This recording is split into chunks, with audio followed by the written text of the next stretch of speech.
Work energy theorem में आज का टॉपिक है work done by variable force. बच्चों, हम लोगों ने बात करा है कि जब हम किसी सिस्टम में किसी बॉडी में वर्क करते हैं तो हम दो तरह के फोर्स अप्लाई करते हैं। एक फोर्स हमारा कांस्टेंट होता है, दूसरा वेरिएबल होता है। तो कांस्टेंट फोर्स से जो वर्क होता है, वर्क डन होता है on A system, on a body, इस पर हम लोग डिस्कस कर चुका है। ये वीडियो ऑलरेडी अपलोडेड है, आप जाके उसको देख सकते हो। अब बेहतरीन तरीके से उसका हमने नोट्स भी बना रखा है, उसको पॉज करके आराम से आप पेन एंड पेपर के साथ बेहतरीन नोट खुद बना सकते हो और ज़्यादा कुछ मसाला वगैरह लगाने की ज़रूरत नहीं है। जितना मैंने कंटेंट दे रखा है आपके एग्ज़ाम पर्पस के लिए उतना एनफ है, पर्याप्त है, बहुत ज़्यादा, उसमें और कुछ नहीं करना है, किसी हेल्प की ज़रूरत नहीं है, दैट्स एनफ। आज हम लोग देखेंगे वर्क एनर्जी एंड पावर। इस टॉपिक में work done by variable force. Variable force से वर्क डन कैसे होता है, कैसे इसका फॉर्मूला है, हम लोग क्या यूज़ करते हैं, ये सारी बातें आज की इस वीडियो में होने वाला है। तो थोड़ा सा हम बैकग्राउंड की तरफ चलते हैं। जैसे हमने कहा कि मान लो work done by constant force. एक यहाँ पे ग्राफ की बात करते हैं हम लोग। सपोज दैट ये जो ग्राफ है हमारा, दिस ग्राफ, सपोज दैट ये एक एक्स एक्सिस है, इधर की तरफ this is Y axis and origin. इधर की तरफ मान लेते हैं डिस्प्लेसमेंट है, और इधर की तरफ फोर्स है, इधर की तरफ फोर्स है, इधर की तरफ डिस्प्लेसमेंट है। तो ये डिस्प्लेसमेंट एंड फोर्स की जब बात करते हैं बच्चों, तो मान लिया कि अगर हमने फोर्स को कांस्टेंट रख दिया है, अगर फोर्स को हम अगर वेरी नहीं करते हैं, फोर्स अगर हमारा कांस्टेंट है, यानी कोई एक फिक्स कर दिया 10 न्यूटन, 5 न्यूटन, कुछ भी, तो मान लिया कि ओरिजिन से यहाँ पे हमारा कोई एक फोर्स है, उस फोर्स को हमने फिक्स कर दिया। अब लगातार हमारा फोर्स इतना ही रहेगा, अब फोर्स को हम चेंज नहीं करेंगे। मान लो F है इतना फोर्स को हम चेंज नहीं करें, ना ज़्यादा कर रहे हैं ना कम कर रहे हैं, लेकिन डिस्प्लेसमेंट लगातार हो रहा है। मान लो डिस्प्लेसमेंट हमारा पॉइंट A से लेके पॉइंट B तक हो रहा है। मान लो सपोज दैट कि displacement from A to B हो गया। तो अब हम लोग ग्राफ को प्लॉट करते हैं, यानी A पॉइंट पर हमारा फोर्स कितना है, F है, और जब हम B पॉइंट की बात करेंगे तो बोलेंगे यहाँ भी हमारा फोर्स उतना ही है, क्योंकि displacement through out the displacement A से B तक, किसी भी पॉइंट तक जो हम डिस्प्लेस कर रहे हैं, उस पूरे ड्यूरेशन में हमारा फोर्स चेंज नहीं हो रहा है, फोर्स हमारा कांस्टेंट है। तो अगर हम फोर्स की और इस डिस्प्लेसमेंट का जो ग्राफ है, उस ग्राफ की अगर बात करें तो ये ग्राफ हमको कुछ इस तरह से मिलता है, यहाँ से लेकर के ग्राफ ये ऐसे मिलता है। ये जो ग्राफ हुआ, यानी फोर्स हमारा कांस्टेंट और डिस्प्लेसमेंट धीरे धीरे बढ़ रहा है, फोर्स वही है, फोर्स चेंज नहीं है, फोर्स कांस्टेंट है। तो अब इस केस में टोटल जो वर्क डन है, ये वर्क डन हम लोग कैसे निकालते हैं। जैसे यहाँ पे अगर हम ये कहें कि यहाँ से हमने एक लाइन ड्रॉ करा, यहाँ से भी एक लाइन ड्रॉ करा, ये एक तरह से हमारा एक रेक्टेंगल या स्क्वायर जो भी कहो, एक ज्योमेट्रिकल फिगर बन जाता है। अब इस ज्योमेट्रिकल फिगर का अगर इसके जो ये एरिया है, दिस वेरी एरिया, ये एरिया की अगर हम बात करते हैं तो ये जो एरिया है, ये एरिया कितना हो जाएगा, दिस वेरी एरिया हो जाएगा लेंथ इनटू ब्रेड। अगर हम लेंथ की बात करें, मान लो इसको अगर हम लेंथ मान लेते हैं AB, तो AB हमारा लेंथ हो गया। और ब्रेड के बारे में अगर कहें कि ये जो हाइट है, दिस वेरी इज ब्रेड, इसको हमने चौड़ाई ले लिया, ये लंबाई हो गया। तो चौड़ाई हमारा क्या है, ये फोर्स के डायरेक्शन में, यहाँ से यहाँ तक हमारा ये डायरेक्शन, इस डायरेक्शन में जो डिस्प्लेसमेंट या जो भी जो वैल्यू है वो फोर्स का वैल्यू है, यानी इधर की तरफ हमारा वैल्यू क्या है, फोर्स का। अगर इसको आप नामकरण कर दो ABCD, तो हम इसको कह सकते हैं AD है, AD ये एरिया हो गया। अब AB की अगर बात करें तो ये AB हमारा डिस्प्लेसमेंट है, A से B तक अगर गया वो AB डिस्प्लेसमेंट है, और ये AD जो है, AD की तरफ ये फोर्स है। तो इसका मतलब है कि इसको हम FS कह सकते हैं, फोर्स इनटू डिस्प्लेसमेंट। यानी यहाँ पे जो फोर्स और डिस्प्लेसमेंट का ग्राफ, इस ग्राफ को हम लोग बोलते हैं फोर्स डिस्प्लेसमेंट ग्राफ। इस ग्राफ का नाम है force displacement graph. Force displacement graph के नीचे, यानी डिस्प्लेसमेंट एक्सिस के साथ, इसका नाम है डिस्प्लेसमेंट एक्सिस और इसका नाम है फोर्स एक्सिस।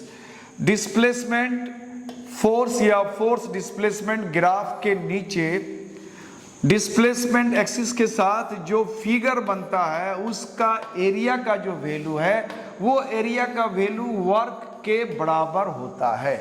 यहाँ पे ऑटोमेटिकली वर्क का वैल्यू आ गया। वर्क बराबर क्या होता है, एफ एस यानी फोर्स इनटू डिस्प्लेसमेंट। जिधर की तरफ फोर्स लग रहा है, डिस्प्लेसमेंट और फोर्स दोनों एक ही तरफ अगर है तो हम लोग उसको एफ एस कहते हैं। वर्क बराबर होता है actually F S cos theta. चूंकि दोनों एक ही तरफ अगर होगा तो यहाँ पे एंगल 0 डिग्री हो जाएगा, तो कॉस 0 डिग्री हो जाएगा 1 यानी एफ एस। तो ये वर्क का जो वैल्यू है ऑटोमेटिकली एरिया के बराबर हो जाता है। तो अब हम लोग कहेंगे कि फोर्स डिस्प्लेसमेंट के जो ग्राफ है उसके नीचे जो फिगर बनता है उसका जो एरिया होता है वो एरिया वर्क डन के बराबर होगा। तो ये कांस्टेंट फोर्स से जो वर्क है इसको हम लोग देखते हैं। अब हम वेरिएबल फोर्स की बात करते हैं। वेरिएबल फोर्स से हम लोग इसका वैल्यू निकालेंगे। तो वेरिएबल फोर्स के लिए क्या करते हैं, यहाँ भी हम लोग ग्राफ बनाने की कोशिश करते हैं और इधर की तरफ हमने ले लिया डिस्प्लेसमेंट, इधर की तरफ डिस्प्लेसमेंट ले लिया और इधर की तरफ फोर्स ले लिया, इधर की तरफ फोर्स ले लिया। क्योंकि फोर्स यहाँ वेरी कर रहा है, ये फोर्स फिक्स नहीं है। ऐसा नहीं है कि फोर्स हमने एक पॉइंट पे लाके फिक्स कर दिया। फोर्स वेरी कर रहा है, तो फोर्स वेरी कर रहा है। मान लो फोर्स का वैल्यू कभी ज्यादा है कभी कम है, तो ग्राफ बिल्कुल टेढ़ा मेढ़ा कुछ भी हो सकता है। अगर ग्राफ स्ट्रेट है इसका मतलब हमने फोर्स को कांस्टेंट रखा है। तो ये ग्राफ ऊपर भाग रहा है इसका मतलब फोर्स हम बढ़ा रहे हैं। फोर्स यहाँ से यहाँ तक ग्राफ आ गया, फोर्स बढ़ गया। अब फिर ग्राफ नीचे आने का मतलब है कि फोर्स का वैल्यू घट रहा है, यानी फोर्स वेरी कर रहा है। ये ग्राफ जो है स्ट्रेट नहीं है, ये शो करता है कि ग्राफ शो करता है कि हमारा फोर्स वेरिएबल है। यानी ये जो हमको ग्राफ मिल रहा है दैट वेरी ग्राफ को हम लोग बोलते हैं फोर्स डिस्प्लेसमेंट ग्राफ। अब ये फोर्स डिस्प्लेसमेंट ग्राफ के नीचे एक कोई फिगर बनेगा, उस फिगर का एरिया ही वर्क डन होगा। तो मान लेते यहां तक हम लोगों ने चला और सपोज दैट यहां से चलना शुरू किया था, मान लो। अब यहां इसको हमने कहा कि यहां पे जो डिस्टेंस है ये S1 ले लिया और ये डिस्टेंस को हमने S2 ले लिया। यहां से ये डिस्टेंस S1 ले लिया और इस डिस्टेंस को हमने S2 ले लिया। अब यहां से लेके यहां तक का डिस्टेंस की अगर बात करेंगे तो यहां से लेके यहां तक के डिस्टेंस को हमने S ले लिया। जैसे मान लिया यहां से ये 1 मीटर है और यहां से ये 10 मीटर है, तो 10 मीटर में 1 मीटर घटा दो, ये दूरी जो हमारा वो 9 मीटर हो जाएगा। तो ये S को हम लिख सकते हैं S2 माइनस S1। ये डिस्टेंस हमारा आ गया। नाम दे देते हैं यहाँ पे पॉइंट A, इसका नाम देते हैं पॉइंट B, यहाँ नाम दे दिया C और यहाँ नाम दे दिया D। अब ये जो ग्राफ बना, इस ग्राफ के नीचे जो हमारा एक फिगर है, इस फिगर का अगर हमें एरिया पता हो जाए तो वो एरिया ही वर्क डन होता है, एरिया का वैल्यू ही वर्क डन हो जाएगा। तो अब ये रेगुलर फिगर नहीं है। रेगुलर का मतलब है अगर कोई फिगर ट्रायंगुलर है तो इसका एरिया आराम से मिल जाएगा। कोई फिगर अगर पैरेललोग्राम भी बनता है तो इसका भी एरिया निकाल लेंगे। कोई फिगर अगर रेक्टेंगल बनता है इसका एरिया मिल जाएगा। लेकिन ये ऐसा कोई फिगर है नहीं जिसका एरिया हम लोग फॉर्मूला से निकाल सके। तो जब ये रेगुलर शेप में नहीं हो, ऐसा शेप नहीं जहां पे हम फॉर्मूला यूज कर सकें, तब उस केस में हम लोग इंटीग्रेशन का इस्तेमाल करते हैं। तो इसके लिए हम लोग क्या करते हैं, इस पूरे एरिया को छोटे छोटे महीन स्ट्रिप्स में बांटते हैं। छोटे छोटे स्ट्रिप्स में इसको हम लोग बांटने की कोशिश करते हैं। तो हमने बहुत छोटे स्ट्रिप्स में इसको बांट दिया। मान लिया कि ये जो छोटा स्ट्रिप्स है हमारा, ये छोटा स्ट्रिप्स यहाँ पे हमने लिया और ये स्ट्रिप्स लगभग इतना महीन हमको लेना है कि लगभग ये रेक्टेंगुलर शेप का हो जाए। यानी स्ट्रिप का साइज आपको इतना छोटा लेना है कि लगभग वो रेक्टेंगल का शेप ले ले। जैसे मान लो अगर हम कोई स्ट्रिप यहाँ से यहाँ के बीच लेते हैं तो ये रेक्टेंगुलर शेप नहीं है। रेक्टेंगुलर शेप तब होगा जब इस तरह का शेप बनेगा, तब ये रेक्टेंगुलर शेप बनेगा। अब इसी स्ट्रिप को धीरे धीरे धीरे घटाते घटाते इतना छोटा कर देंगे तो लगभग वो रेक्टेंगुलर शेप नजर आने लगेगा। यानी स्ट्रिप की मोटाई इतना कर दो, उसकी विड्थ को इतना छोटा कर दो कि वो हमको रेक्टेंगुलर शेप नजर आए। तो अब मान लिया कि अभी जो हमारा यहाँ पे है फोर्स का वैल्यू इस जगह में मान लेते हैं F है, फोर्स का वैल्यू हमने F ले लिया। अब रही बात ये डिस्टेंस, इतनी डिस्टेंस का वैल्यू कितना होगा, क्योंकि बहुत थोड़ा सा डिस्टेंस है, स्ट्रिप की जो मोटाई है वही मोटाई उसका यहाँ से यहाँ तक का डिस्टेंस कहलाएगा। तो इस मोटाई को हमने ले लिया ds, उस मोटाई का नाम दे दिया हमने ds। d का मतलब है वेरी वेरी स्मॉल क्वांटिटी और s का मतलब डिस्प्लेसमेंट आ गया। तो ये जो स्ट्रिप्स है, इस स्ट्रिप को अगर ध्यान से देखें तो लगभग वो रेक्टेंगुलर शेप ले चुका है। और अगर ये रेक्टेंगुलर स्ट्रिप अगर है तो इसका एरिया कितना हो जाएगा, तो हम लोग बोलेंगे एरिया ऑफ द स्ट्रिप, उस स्ट्रिप का एरिया कितना होगा। तो एरिया बराबर लेंथ इनटू ब्रेड्थ। अब ये हाइट, ये जो है ये डिस्टेंस हमने f ले लिया है, तो ये हमारा हाइट या लेंथ की जगह f आ गया। और ये जो मोटाई है जिसको हम चौड़ाई कह सकते हैं, विड्थ कहते हैं, वो ds है। तो f इंटू ds आ गया। इस स्ट्रिप का ये एरिया आ गया f into ds।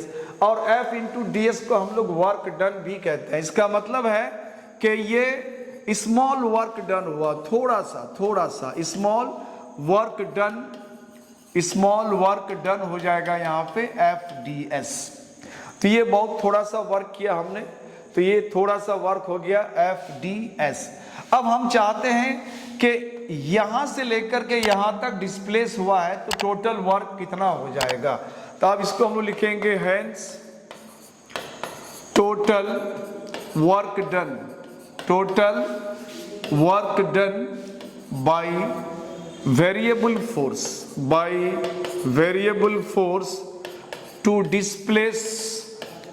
To displace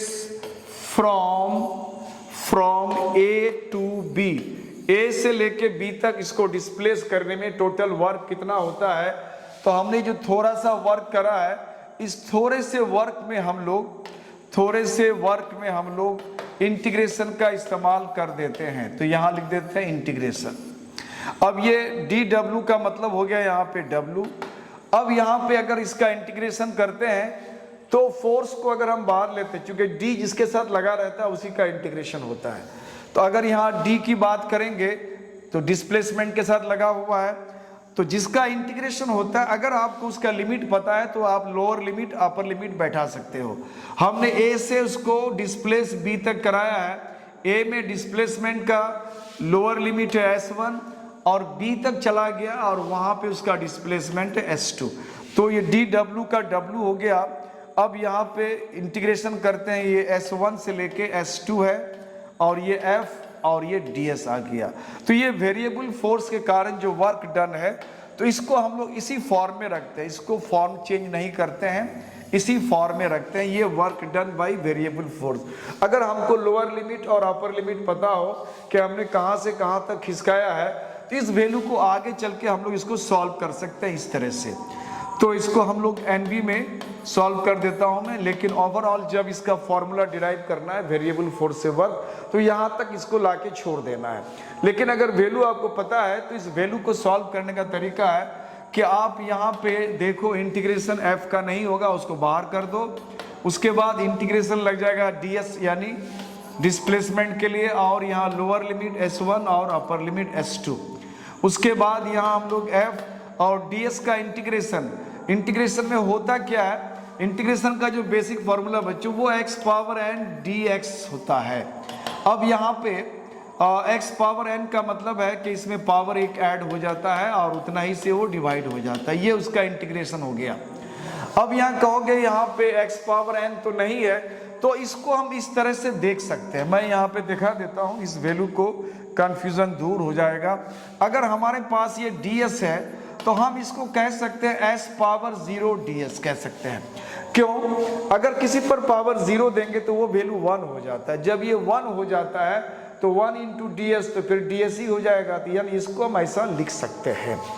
और उसके बाद लिमिट की बात अगर करोगे, S1 S2 बैठा दो यहाँ पे, ये भी S1 S2 बैठा दिया। अब इस फॉर्मूला के हिसाब से अब इसको कंपेयर करो, कंपेयर करोगे, ये आपका बेसिक फॉर्मूला है, इस फॉर्मूला में कंपेयर करो। यहाँ x अगर है तो यहाँ dx रहना चाहिए, तो यहाँ s अगर है तो यहाँ ds रहना चाहिए, यानी हमने इस x को हटा करके यहाँ पे s कर दिया। तो ध्यान ये देना है कि यहाँ x है और यहाँ dx है, तो यहाँ s है, यहाँ ds है, और यहाँ पावर n है और n की जगह यहाँ पे 0 है, तो इसके पावर में यानी x के पावर जो है उसमें एक ऐड हो जाता है। इसमें अगर एक ऐड करोगे तो 0 + 1 हो जाएगा अपॉन 0 + 1। और उसके बाद लिमिट है S1 से S2। अगर इसको देखा जाए तो s पावर 0 + 1 यानी s पावर 1, 0 + 1 1 ही होगा, S1 हो जाएगा। और 1 पावर को वैसे भी नहीं दिखाते हैं, डिवाइडेड 1 का कोई मतलब ही नहीं होता है, तो S1 to S2, इसको हम लोग डायरेक्ट S/1 को हम लोग S ही कह सकते हैं। तो ये हो जाएगा S1 से लेके S2। तो हम लोग, ये एक लंबा काम है, इस फॉर्मूला के हिसाब से आप इसको कंपेयर करके बैठा सकते हो। और शॉर्टकट में ये कहा जाता है कि अगर सिर्फ D वाला टर्म हो, इंटीग्रेशन और D वाला टर्म हो, तो कहा जाता है कि ये इंटीग्रेशन इस D को ख़त्म कर देता है। शॉर्टकट ये तरीका उसको आगे बढ़ने का, तो ये इसको ख़त्म कर देगा, तो बचेगा सिर्फ S, और उसके बाद लिमिट है यहाँ पे लोअर S1 और अपर लिमिट है S2। अब इस तरह से ये वैल्यू को अगर बैठाते हैं तो जिसका इंटीग्रेशन हुआ, ds का इंटीग्रेशन हुआ इतना, इस जगह में एक बार अपर लिमिट यानी S2 बैठाना होगा, माइनस के बाद फिर इसी जगह में यहाँ फिर लोअर लिमिट S1 बैठाना पड़ेगा। तो ये वर्क डन का ये फॉर्मूला हो गया। अगर वेरिएबल फोर्स से वर्क डन करना है और उसका वैल्यू अगर दिया हुआ लोअर लिमिट अपर लिमिट कहाँ से कहाँ तक वो डिस्प्लेस होता है, तो आप यहाँ तक इसको लाके छोड़ सकते हो। सो फार एज फार्मूला की अगर बात करें कि work done by variable force, तो फार्मूला की बात करना है, तो फार्मूला के लिए हम लोग इसको यहीं तक लाके छोड़ सकते हैं। तो ये जो डेरिवेशन है बच्चों, आज का ये derivation work done by variable force हो गया। Work done by constant force already मैंने अपलोड कर रखा है, उसको आप जरूर देखो जाकर के, तो आपको समझ में आ जाएगा। तो इस तरह से work done by constant force and work done by variable force दोनों हम लोगों ने कर लिया। अब इसके बाद जो हमारा कंसेक्यूटिव सीक्वेंस आने वाला है, जो कि हमारा टॉपिक है वर्क, एनर्जी एंड पावर, तो अब अगला टॉपिक हम लोग जो डिस्कस करेंगे वो एनर्जी पे करेंगे। Thank you for watching my channel, keep it up.